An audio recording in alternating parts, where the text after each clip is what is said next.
কোনোবা এজন ব্ৰিলিয়েণ্ট হয় নে কোনোবা এজন ইণ্টেলিজেণ্ট হয় কোনোবা এজন স্মাৰ্ট হয় এই কথাটো পৰীক্ষাৰ নম্বৰ কেইটা বা সেই ডান্স প্ৰগ্ৰামটোৰ ওপৰত নিৰ্ভৰ নকৰে নিৰ্ভৰ ক'ত কৰে তেওঁ কিমান সময় অনুশীলন কৰিছিলে কিমান সময় শিকাত ব্যয় কৰিছিলে এই কথাটো আৰু তোমালোকৰ পৰীক্ষাৰ ক্ষেত্ৰতো সেই একেটা কথাই খাটে তোমালোকৰ পৰীক্ষাৰ ক্ষেত্ৰত যি কিছু সংখ্যক ষ্টুডেণ্টে ভাল নম্বৰ পায়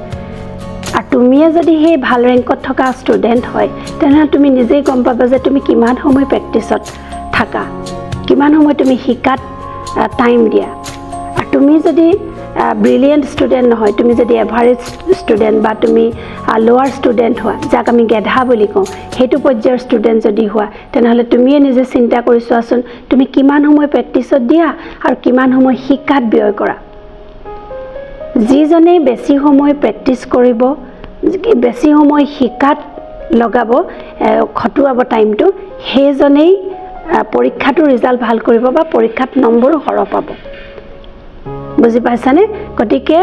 পৰীক্ষাত ভাল কৰিবলৈ হ'লে তোমালোকে প্ৰেক্টিছটো বেছি কৰিব লাগিব আৰু লাৰ্ণিঙৰ ওপৰত গুৰুত্ব দিব লাগিব কেৱল সেই নম্বৰ কেইটাই কোন চোকা কোন গেধা নিৰ্ধাৰণ নকৰে গতিকে আজি তোমালোকে জানি লোৱা যে তোমালোক কোনো গেধা নহয় প্ৰত্যেকে ইণ্টেলিজেণ্ট হয় প্ৰত্যেকে স্মাৰ্ট হয় কিন্তু তোমালোকে কিয় পৰীক্ষাত ভাল কৰিব নোৱাৰা তাৰ একমাত্ৰ কাৰণ হৈছে প্ৰেক্টিছৰ অভাৱ আৰু তোমালোকে শিকাটোত বৰ গুৰুত্ব নিদিয়া কেৱল মাত্ৰ নম্বৰৰ পাছত লাগি থাকা আৰু সেইকাৰণে তোমালোকৰ পৰীক্ষা বেয়া হয় আৰু শেষত নিজকে কি বুলি কোৱা গেধা বুলি কোৱা বা মই নোৱাৰো বেলেগজনহে পাৰে গতিকে মই আশা কৰিম তোমালোকে মোৰ কথাখিনি বুজি পালা আৰু আজিৰ পৰা নতুন উদ্যমেৰে পঢ়িবলৈ আৰম্ভ কৰা আৰু তোমালোক প্ৰত্যেকেই সেই ব্ৰিলিয়েণ্ট ষ্টুডেণ্টৰ শাৰীত থাকিবা যাক আমি চোকা বুলি কওঁ ঠিক আছে মোৰ কথাখিনি বুজি পালা থেংক ইউ